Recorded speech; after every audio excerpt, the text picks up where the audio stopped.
Welcome to the boardroom. I'm your host, Ntalonje Ngcakaza, and today we are at the MTN head office.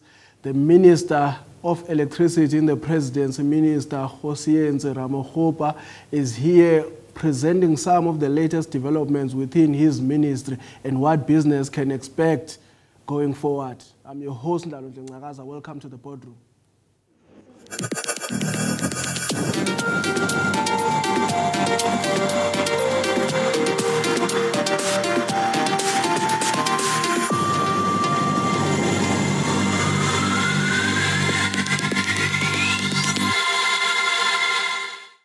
I really want to publicly once more apologize. I think on 2 occasions we had planned to have a conversation of this nature, and unfortunately I couldn't make it to the discussion because I was called by a higher authority, and Khangi didn't take kindly of that, and I do understand that. So I really want to say to the broad membership, I want to express my most sincere apology.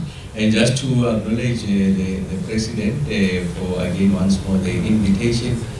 And every time when you speak, I mean, I was saying to Silas that we must brace ourselves. I think there's going to be fire coming from the President. That he was a bit polite today, that's fine. But I know his views are very public. So thank you very much, Mr. Monafek, for the invitation. And to Jackie, thank you very much for making the venue available, and also for welcoming us, and thanks for the wonderful gift. I like reading a lot. I'm a great fan of sports and rugby in particular, not because you have shared the book with me. You can ask my colleagues, and all the time, or most of the time, when I share with the colleagues, and I also have platforms of this nature, I like using the football metaphor to explain some of the things that are complex engineering questions. I really want to reduce them to a level where everyone can have a better appreciation of what the conversation is about. And I always tell the team that we are more like the bomb squad in the rugby. Yeah, you know, when they come into the match, they really alter, if you like, the direction of the match. And I think and it is for that period, and to ensure that they get the right results. So we see ourselves as a bomb squad in this instance, to ensure that we resolve the single biggest existential question that is facing the country, both in socio-economic terms and also in political terms. And I'll expand what I mean by that in the course of also explaining how we were attempting to resolve this problem. And Khangi makes the point, no, I will not dance. But there are three things about people from Atrebi, on average. The first one is that we like standing, like on average. We just have a great affinity to books and university and settings of this nature, intellectual discourse. That's the one thing, and I can name a lot from Atrebi. And then the second one is that we really like our football. And I'm going to desist from using the football metaphor because you have to pit the best teams against the West. You have to make a distinction between an excellent team and the most supported team. So those are two different things. And generally, when I make that comparison, I antagonize a lot of people because there's this team that is well supported, but that doesn't translate into results. There's the one from Pretoria there, and we know it has distinguished itself over a period of time. And then, like I said, we like football and we also play football. And that's why everyone calls me Scoot. I'm the most prolific football player. If there's something I know is football. Playing it. Very prolific at that. And then we dance, and we dance very, very well. It's only one on one, as you see.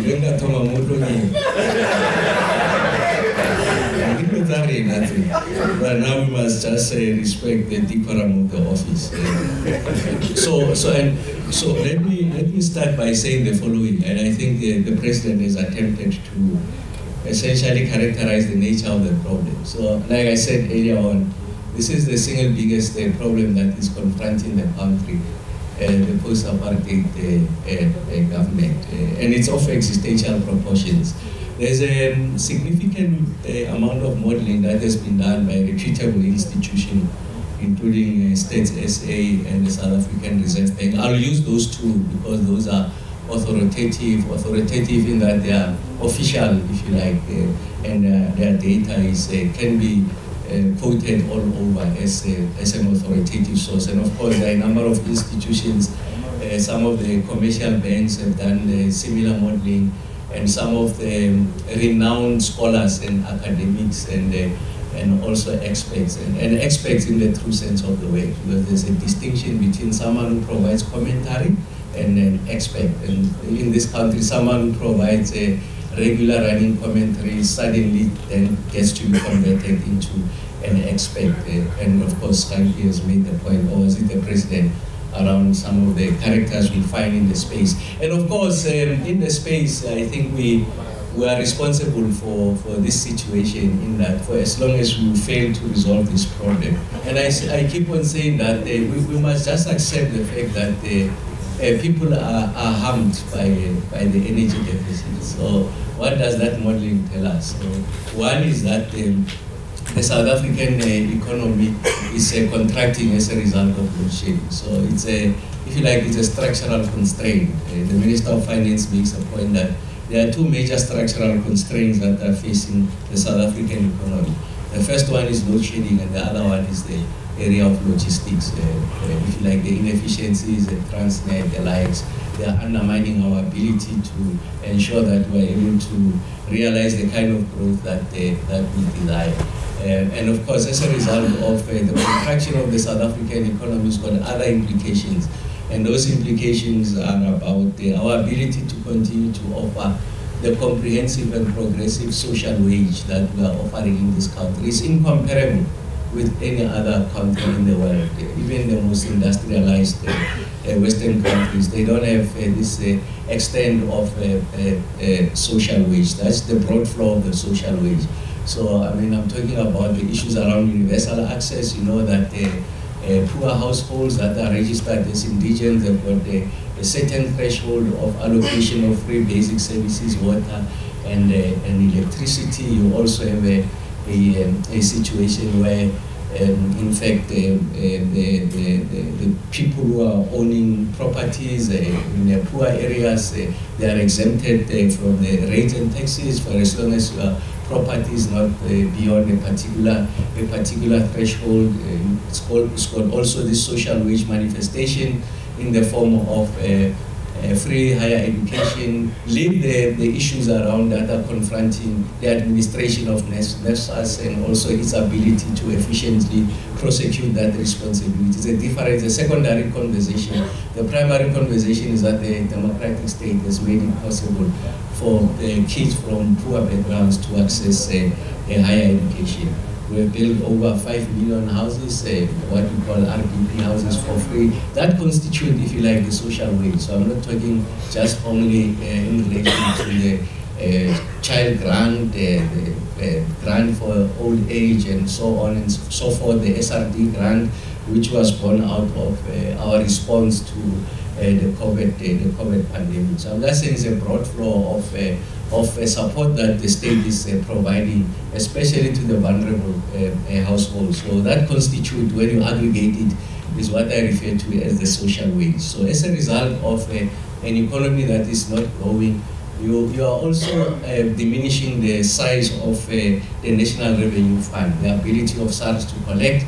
We know in terms of that modeling that SARS under-collected by about 61 billion in the last financial year. The projection going forward is that at the heightened state of stages of load shedding, SARS is going to under-collect by about 77 billion rand. And also, I mean, this is public, if you like, an in-year shortfall in relation to our budget, I think amounts to about 35 billion rand. And that's why there's that conversation in government to say that we must find this money from somewhere. There are these commitments, and some of them we really can't withdraw from those commitments, including, amongst others, the social grants, the social wage. We need to find ways of how you are able to close the gap. And that's why there was that leaked correspondence from from National Treasury about what Treasury's views are really at an official level on how government can implement what we refer to in government as the haircuts is as a result of that in-year shortfall in the budget. Of course, there are other options. We can go out, borrow, and we know that our borrowing costs are escalating. I think one of the single biggest lines on our budget is the cost, the servicing cost of what we have borrowed. So the point I'm making is that load shedding has got those implications, and then we know that someone has done the modeling. Again, the South African Reserve Bank is that the economy can contract by about 5%, and they make the point that with stage 6 load shedding, we are losing on average about 1 billion rands a day as a result of stage 6 load shedding. So I thought that is important that I foreground this information so that there's an appreciation about the political economy of load shedding. And then when we bring it closer to home meaning the audience here, a lot of businesses, small, micro scale, medium-sized businesses have closed shop as a result of load shedding. I think they can be, they are not in a position to put forward, if you like, the kind of capital expenditure that is required for you to procure generators, but more significantly also the running cost in relation to diesel. And as a result, people have closed shop, and as people close shop, jobs are lost, and then we are just throwing people into conditions of poverty and destitution. So that's a problem that is confronting us. When you come to a bigger organization like this, Jackie has just shared with us what the implications are to MTN, the size of the ticket for them to ensure that, especially when you go beyond stage 4, I mean, she has shared with us the numbers. I think they run into billions of rands. The other day, I was meeting with the retail companies. They were telling me that, and some of this information is public when they get to publish their results. One of the biggest retailers made the point that they spend about 1.3 billion rands as a mitigating measures against load shedding. So principally about buying diesel. And of course, they are likely going to pass those costs to the end consumer, and that put pressure on inflation. I met with the farmers the other day. They were telling me that 23% of their revenue comes from activities that they rely on quality supply and uninterrupted supply of energy. So this has to do with irrigation, maintaining the cold chain, the pack houses, and of course, if there's load shedding, of course, they find remedial measures. And I'm talking about the big farmers. They're in a position to do that. And as a result of that, the cost of production goes up. They must recover that money from somewhere. And if you look at the amount of income or money that is spent by the poor on the basic basket of food is disproportionate to what the middle and upper classes are spending. So what that means is that the poor are disproportionately affected by load shedding. So I think it's important that we have that appreciation, and I'm sure that you even have a significant, more robust data that you can share with us about what load shedding implications are on the South African economy.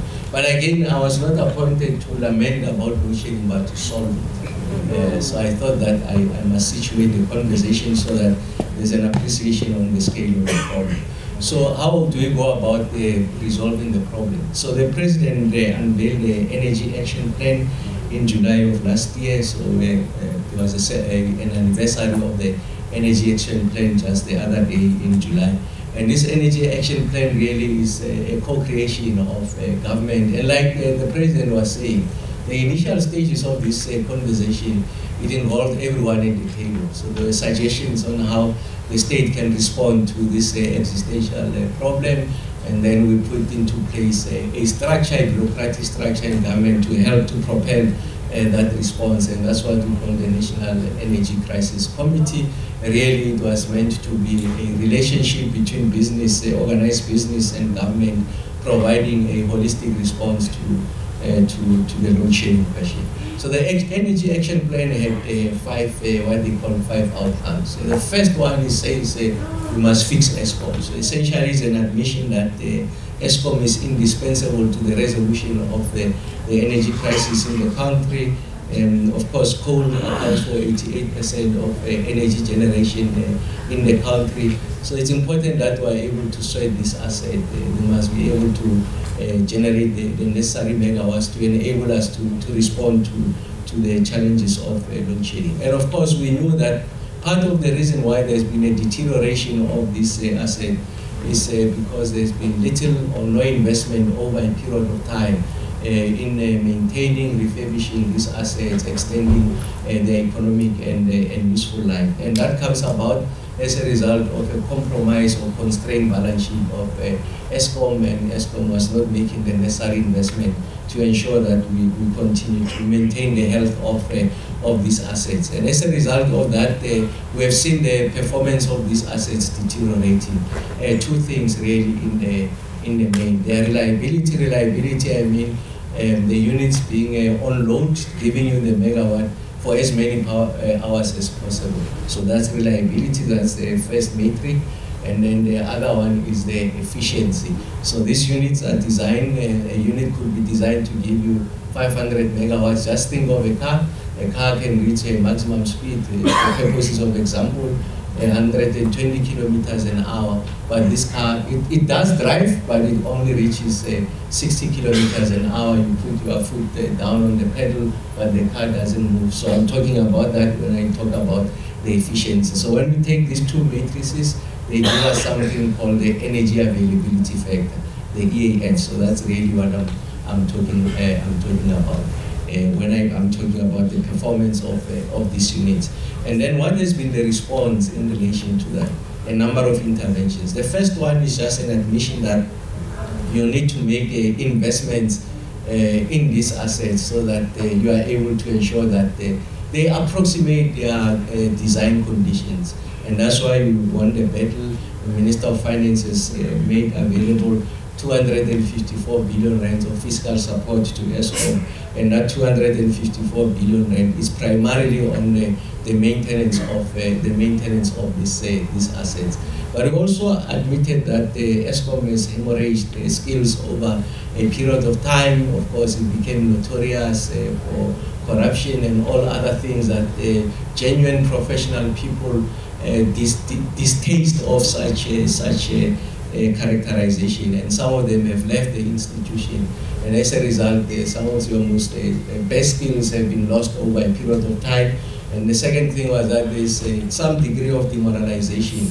There has not been significant incentives that have been given to workers there at Eskom. And if you like, it's a laissez-faire environment, so people are really not keen to get things going as a result of both the objective and subjective factors. And of course, there's issues around corruption and sabotage. Those things are real. They also undermine, if you like, the performance of these units. They've got implications. I mean, how you procure the parts, the speed with which you procure the parts, because there is something in the Eskom vocabulary that is we get to refer to it as outage sleep. So essentially, you make a promise: I'm going to take out this unit, I'm going to return it by this date, because you have an appreciation of what is required to fix the unit. And then when you take it out, first, there's no necessary planning. You don't know if you've got the spare parts in the workshop. You don't necessarily have the right skills to fix that unit. You take it out, and you had made the promise to the country that I'll return this unit in 3 days. Because when you take out the unit, you are taking out the megawatts. And because we know that the problem we're sitting with is that demand is exceeding generation. So as you take out the megawatts, essentially you are reducing your generation capability, and therefore the only instrument you have to balance the demand and generation is this thing we call load shedding, and it's principally to protect the integrity of the network, to continue to operate at what we call 50 hertz. And so if you take out these units, you are reducing generation, and you say, I'm going to return it by this date, and you don't return it by that date. And by that time, you have made a public announcement and say, I'm ramping up stages of load shedding because I've taken out the megawatts, but in 3 days' time, you'll see the improvement. And once people don't see the improvement because the unit has not come back, it means that your messaging is not credible. So people can't place reliance on what we are saying because we keep on changing the stages of load shedding. It has to do in part as a result of the outage slips. So I'm trying to make the point that the outage slips are principally a function of planning and also the issues around corruption. So someone is supply chain. I've got my friend Kgosientsho, I'm the head of supply chain. I prepare him, the unit is going to come out, we're going to look for these units, and then they make their submission, and then of course I would have told Kgosientsho gets the right pricing, and then he's preferred, these units don't come cheap, these components don't come cheap. Kgosientsho doesn't sit with the kind of liquidity, is not sitting with the kind of bank balance to justify or to make it possible for him to go to a supplier to buy that spare part. And the supplier says, no, you have to pay, this is expensive. I just can't give it to you with a promise that you'll pay me in the future. And remember then in the workshop, they are waiting for this part. And they had said to Kgosientsho, bring it here in 3 days. Kgosientsho tries to hassle, he can't even get the friends to assist him, and then he defaults on him providing that part. Then you must run the process again. And as you run the process again, that is time we are waiting for the megawatts. So really I try to simplify a very complicated network of how it operates. And that's why I keep on saying when I'm asking the media, what is the state of corruption, sabotage? I'm saying I'm just a mere engineer. I really don't have knowledge on how these things work. And that's why at NICOM we've got work stream number 6 that is populated by state security, police, intelligence. They're the ones who will deal with these issues because they've got the capability, the know-how of how to address this. But of course, we work as a cohesive unit. The Minister of Electricity is at the apex of responding to that. And the efforts that we have made, so this investment in the maintenance of these units, we have seen a gradual improvement on the energy availability factor. Just to put it into context, when we were appointed, we were hovering at about the lowest historic low of about 48% of the energy availability factor. And then we were able to push that. When we entered the winter period, we were getting to about 61%. If you like, about a 13 percentage point increase. Just to help you on the computation with the megawatts, the percentage don't help you a lot, it's the megawatts that help you a lot. 1 percentage point increase amounts to 477 megawatts. So that's what it means really, the kind of improvements that has been seen. And then I'll come to the issues of the winter outlook, how we entered winter, what was the strategy, and then also what is it that we're doing now that the demand has gone down. So I was trying to explain on the issue of fixing ESCOM, and just to say that the energy availability factor has gone up. And then the second outcome on that was to accelerate private sector investment. And these were made possible because of the reforms that the President announced. So we removed the cap on the licensing for embedded generation. So if you want to do the generation behind the meter, essentially for self-consumption, there was a requirement before that you have to register with NERSA if it was above a certain threshold. I think it was 1 megawatt, it went to 10 and all of that, and then we removed that. So essentially, we have liberalized the generation side. So essentially, ESCOM ceases to be a monopoly on the generation side. ESCOM is becoming, it's a dominant market player as we speak, but over time you can see that once there's greater appetite by the private sector, you are going to find that the ESCOM really is, its dominance is going to be threatened. Of course, it's got other implications on the ability of a democratic state to guarantee affordable energy to the poor. So those are policy questions that I guess are an unintended consequence of these interventions that we are making. So in the course of sharing what we are doing, I also just excavate the kind of challenges that it presents. And then you are going to have a situation they have in the industrialized Western countries, the UK for an example, where there's been a spike in the cost of energies because we have liberalized that side. The state has lost control of generation. Essentially, it's in private hands, and it's the market forces that makes that determination. And they really don't have sympathy about the poor. It's about their intent. So that's the unintended consequence of that. And of course, as I speak to you now, we've got about 66 gigawatts of projects that are private sector sponsored at various stages of the project life cycle. And that is important because now we have an appreciation of the scale of growth of what the generation side looks like. And of course, ESCOM's installed capacity about just hovering about 50 gigawatts or so. So you can see that they are now beginning to surpass, if you like, the installed capacity of ESCOM. Of course, ESCOM gives you base load really, and the others is really intermittent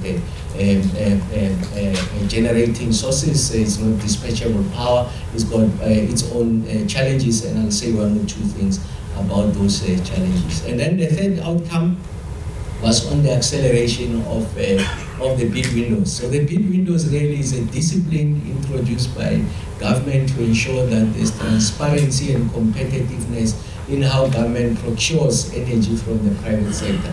The distinction between this one and the one I just mentioned, outcome number 2, that one is the state is not the off-taker. On this one, the state is the off-taker really on the bid windows, and that's why you need to run that process. It's a process that is administered by the IPP office. And then you can see that over a period of time, I think we have about 11,000 megawatts that have gone through that process. We are benefiting now. The South African economy is benefiting about 6,000 megawatts of that 11,000 megawatts. But like I said, this intermittent energy because of the sources of supply. We are going to bid window number 7. We go out for 5,000 megawatts of battery and PV and wind, 1,200 megawatts of battery, 3,000 megawatts of gas. So gas and coal are going to continue to be a permanent feature of the South African energy mix. And remember how we go out, how we determine the threshold of these energy sources. It is informed by integrated resource plan, which is an overarching policy document that articulates the energy mix of South Africa. It does make projection of what the demand will be. It does have an appreciation of what it will take for us to support economic growth. It answers 3 questions. Given the demand, it talks to the source of that demand, and it also talks to the issues around the pricing of that source of energy.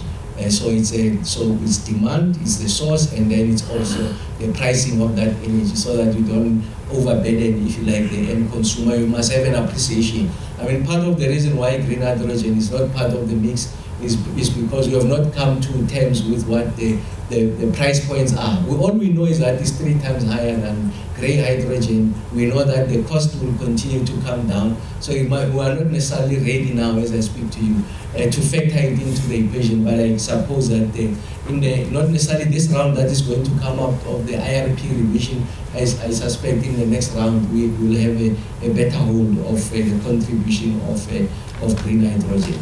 Now, on this outcome number 3 and outcome number 2, the one of accelerated private sector investments, the biggest constraint there is the transmission.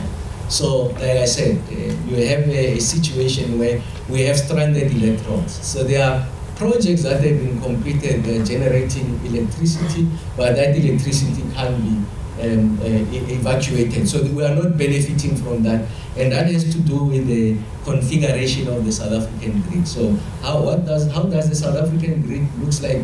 The density of that grid is in the areas of Mpumalanga, because that's where your fuel source is. Like I said, 88% of energy generation is coal, and the coal deposits are in Mpumalanga. I think it's 12 of the 14 power stations are in Mpumalanga. So the general theory is that you construct a power station at the mouth of the fuel source, and that's why you have concentration, and then you must evacuate this electricity, and then that's why the density of your grid is concentrated there. And our load, 72% of energy usage in the country is in Gauteng and going north. Because we don't want, I guess, in the configuration of the load, they didn't want the transmission lines to be long, and then we are going to lose some of these megawatts as a result of technical losses. The longer the distance, the greater the technical losses. Of course, you can improve that with the latest technology, but you still are going to experience technical losses. So that's where we have a concentration of grid capacities located there. Gauteng, Mpumalanga, Northwest, and the like. Those are the people who have a grid capacity.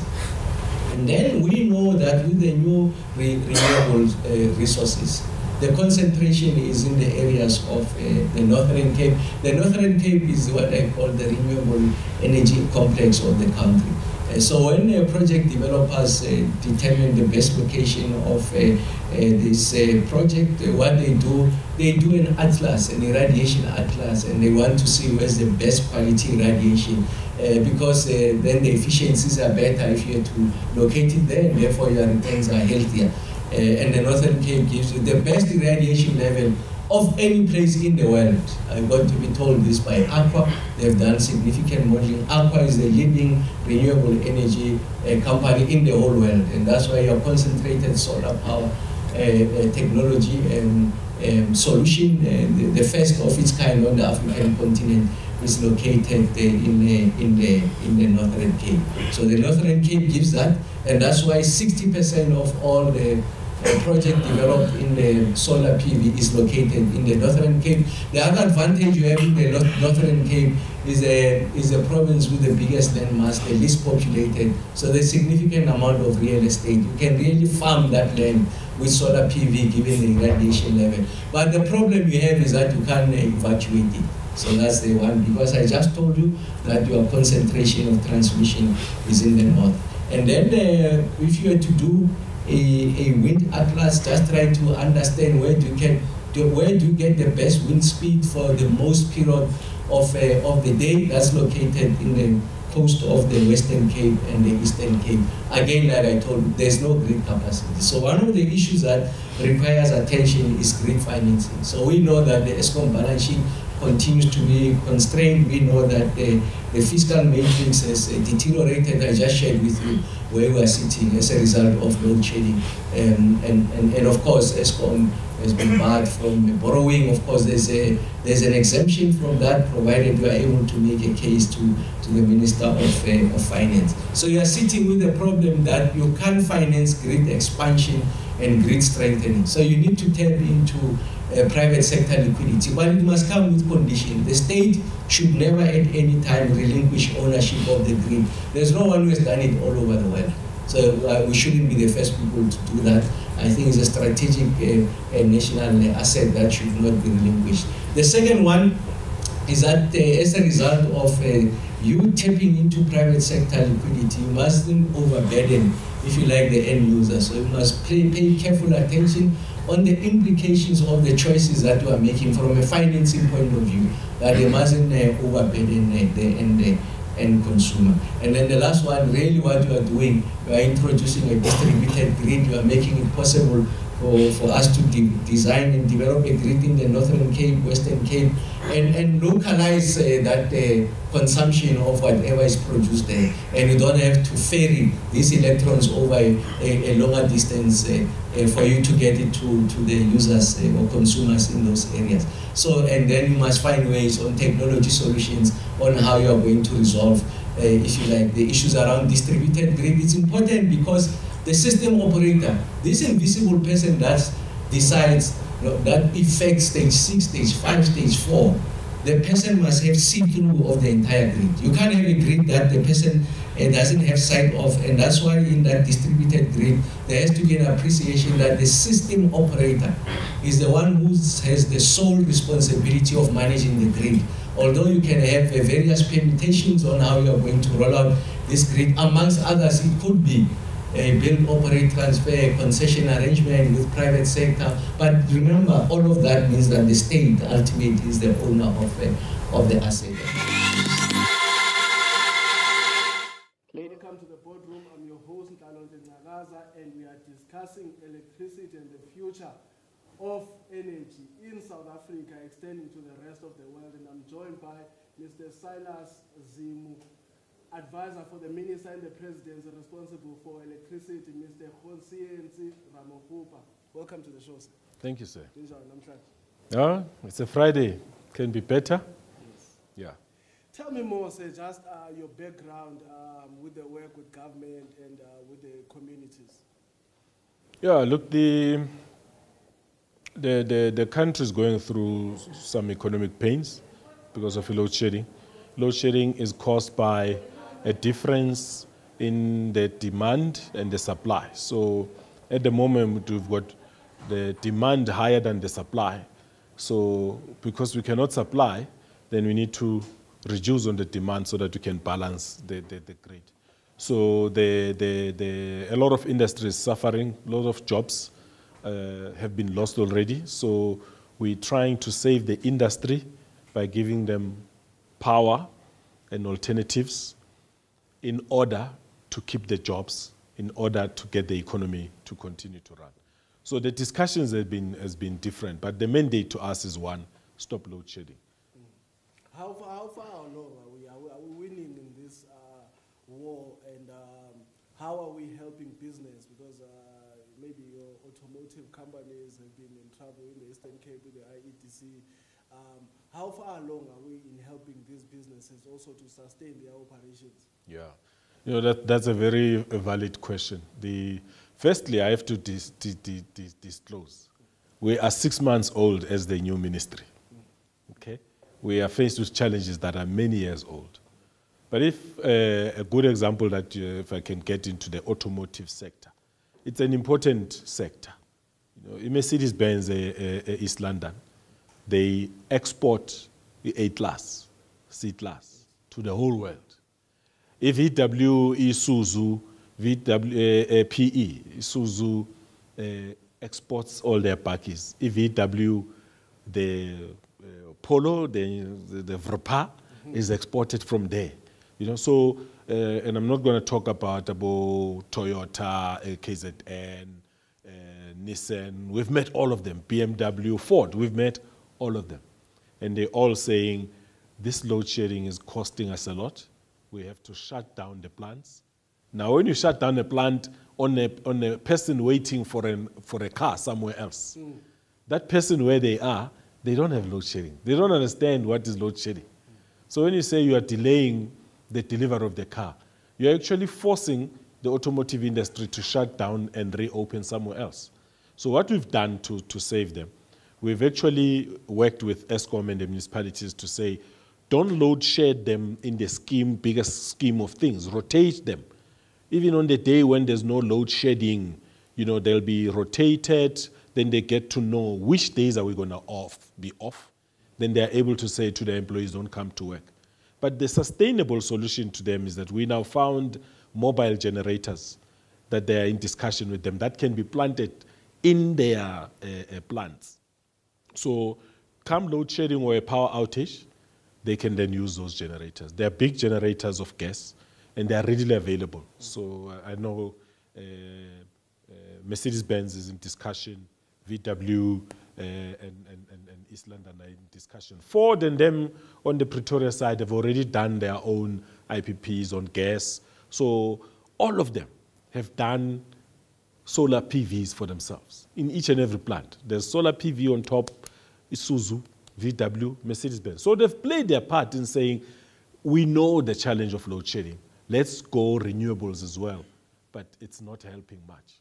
So the second thing that's hitting them is that the dips, what we call the dips, every time when electricity goes like it's going off but it's on, seconds, that to a car manufacturer is bad because they are using robots to weld and all that.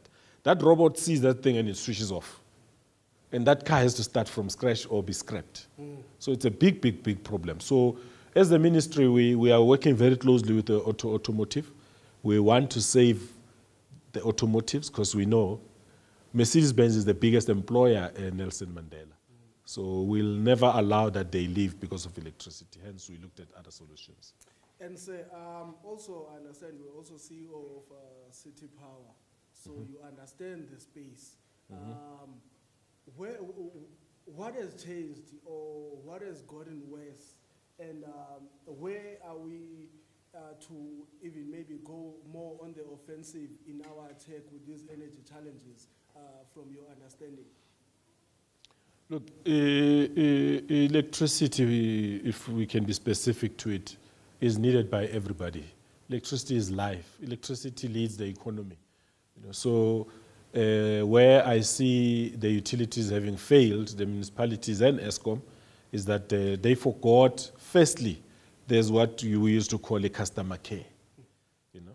Nowadays, I don't know if where last you've seen an office at ESCOM or a Maspala where people can go and raise queries and get assistance. That's disappeared. The post office you know? is closing down. So when you forget about your customer, guess what? It's a sign that you want to forget about your business, because who's going to be keeping the business going? So that for me, that's the first thing, and nobody talks about customers anymore. Nobody. They've forgotten that there's customers. Yes. You know, so I don't know what they call them, but those customers are not going to go away. Right? So secondly, we invested less and less money on the infrastructure. We knew that we put a transformer that's going to last for 40 years. After 40 years, we should have had money to replace it. Now, if we were maintaining it well, we didn't have to replace it. But because we were not even maintaining it, that's why it's failing. When you have there's people who are still driving a Valiant and a Ford Cortina out there, because they've maintained them well. Hey, I'm a Ford Cortina is sitting on bricks because I didn't maintain it. You know? So, and I keep wasting money in it, and I wash, I be clean. It's not going to move. So we also lost skilled people. There are still skilled people around, but very few of them. You know, when we started the industry, and it started long before I was born, it was related to how many customers are you serving? Ne? And at that time, I would say for every 10,000 customers, there has to be 10 employees that are servicing that customer. Today, when you go to Soweto, you hear of one name of an electrician, the whole of Soweto. You say, Zola, oh no, that electrician, Silas, didn't come. You say, Deep Kloof, oh, Silas said he's going to come and fix it, never came. So to me, it tells me that there's fewer people to assist the customers. You know? So that ratio of how many customers are you serving, how many people as employees you should have, is also gone. So what is left? We're left with skeleton to service the growing customer base. It's growing. All those informal squatter camps, it's a sign of growth. You know, I keep saying to people, when we hosted the 2010 World Cup, we were 49 million in South Africa. We are 66 million man. And why are we ignoring the fact that the population is growing? Population growth means services must grow. So you can't have a city like Nelson Mandela growing, and then it's still 100 electricians that are servicing the whole area as if it's still 1995. Something is wrong. Maybe, and I'm saying maybe deliberately, maybe it's a lack of leadership. Mr. Silas, we are operating at a global spectrum. How are we keeping the investors and also the investments that are already here going forward, looking into the future? And also your mandate as a ministry, how do we measure the progress considering what you already found already happening, the challenges that were already happening? Yeah, look, I'll start with the second one. It's very easy. So it's easy to measure what we're doing. It's on load shedding, you know. So if you were going to say, how do I measure ourselves, I would say we started well, and some unforeseen, unplanned things came in, and then they disturbed us. But because we now know what they are, we are dealing with them. And we can now plan better and get things right. So the measurement is on the morale of staff as ESCOM. Okay? We got there, the staff morale was very low. People were not given space to do what they're supposed to do. Qualified people were sidelined, and we've gone and spoke to nearly all the guys at the power stations face to face to say, Minister Ramokgopa cannot solve this thing. It's in your hands.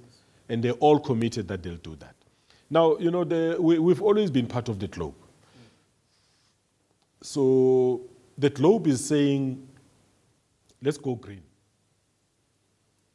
And we're saying, yes, we can go green. We went to Paris, we signed the Paris Agreement. It said by 2050, the whole globe should have reduced on the emissions. So it's the speed of how we're going to do it, taking into consideration that the globe has to understand that Mpumalanga is a big economy for us. We can't kill it. Because if we kill it, this country will collapse. We'll never recover.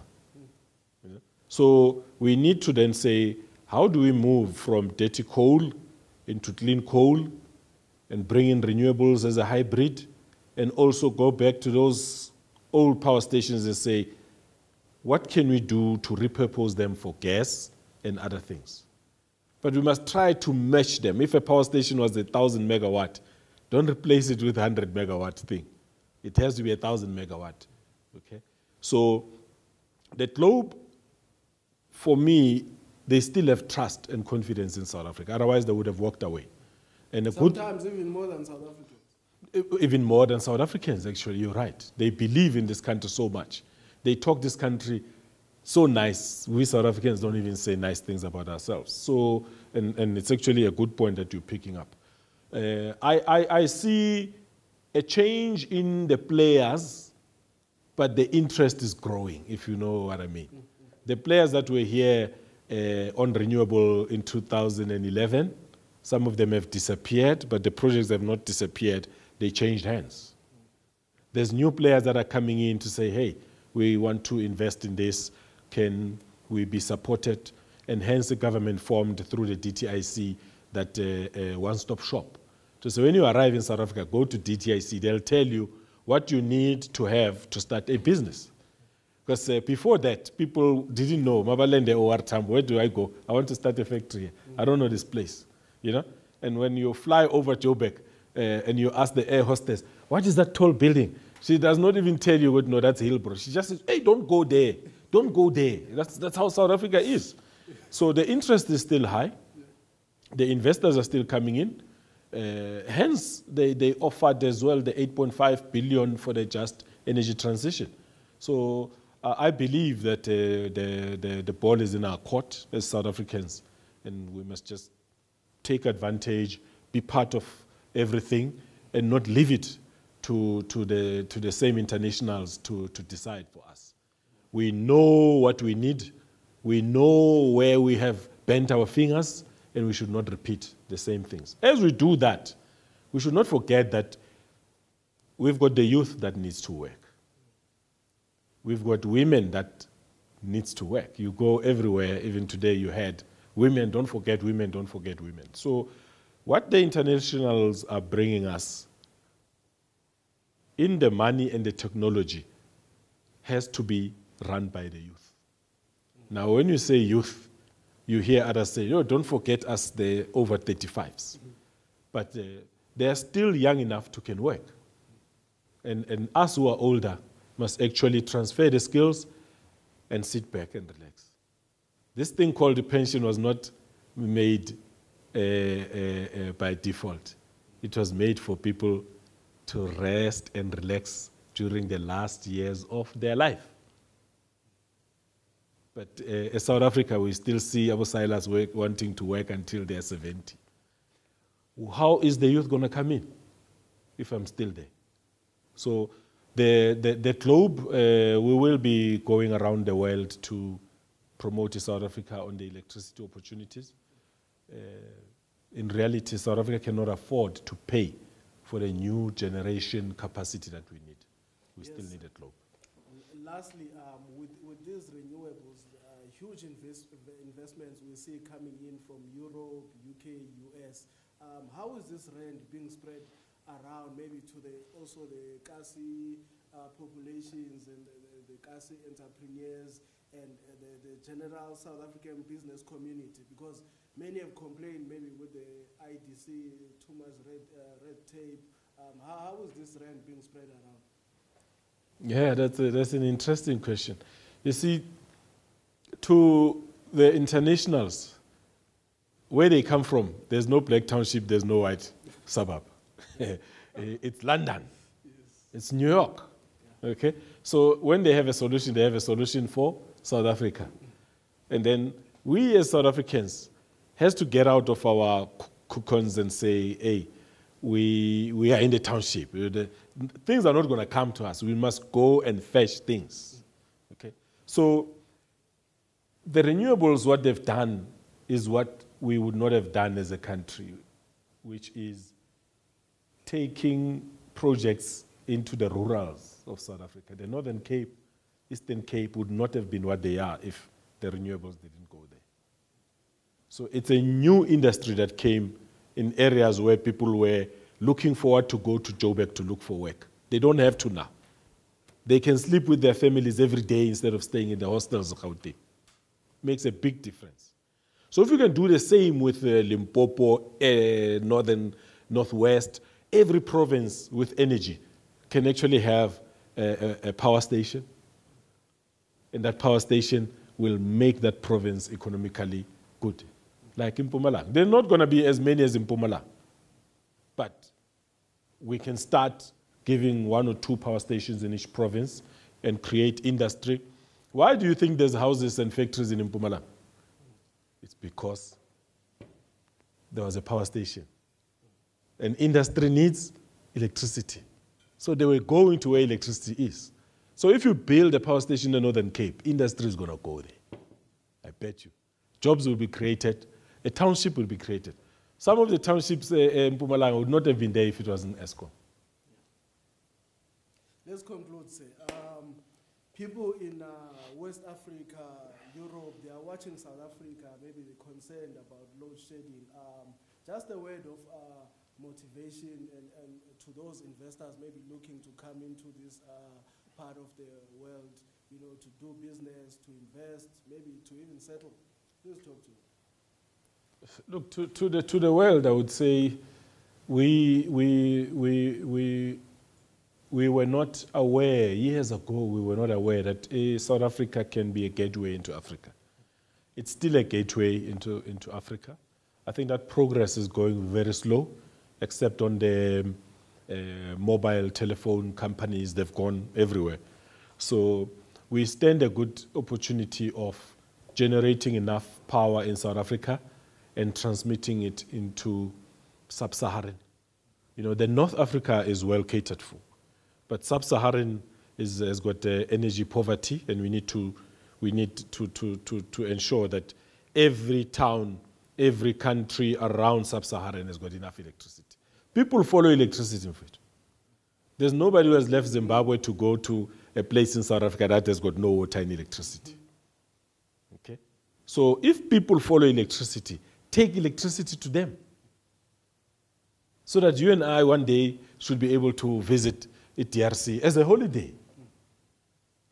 Because there'll be electricity there, there'll be clean water, there'll be hotels, and it will be booming. To Europe, we're still one of the best, if not the best, continent in the world. Where else would you invest your money? Because all other continents are full. Investments have reached the limits. Africa is still a place where you can invest and see your investments growing. But don't come and take our resources. Process them in South Africa. If it's diamonds and you say you're going to make rings for weddings, do them in Africa. Okay? Manufacture them here and export them to the rest of the world. Instead of what used to happen, a diamond is taken and you and I have to buy a ring that we don't know where it was made when it could have been made here. The politics of Africa are stabilizing. Yes, we still have potholes of unstable ones, but the world, including the African Union, are engaging to say, let's all be stable. But majority of the African countries are stable politically. And that is what a lot of the international investors were scared of. It's now happening. The political stability is here. South Africa has taken the lead.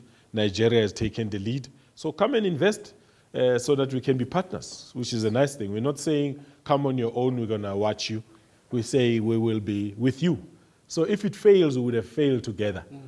But the possibility is that it will be successful, and we'll all be successful.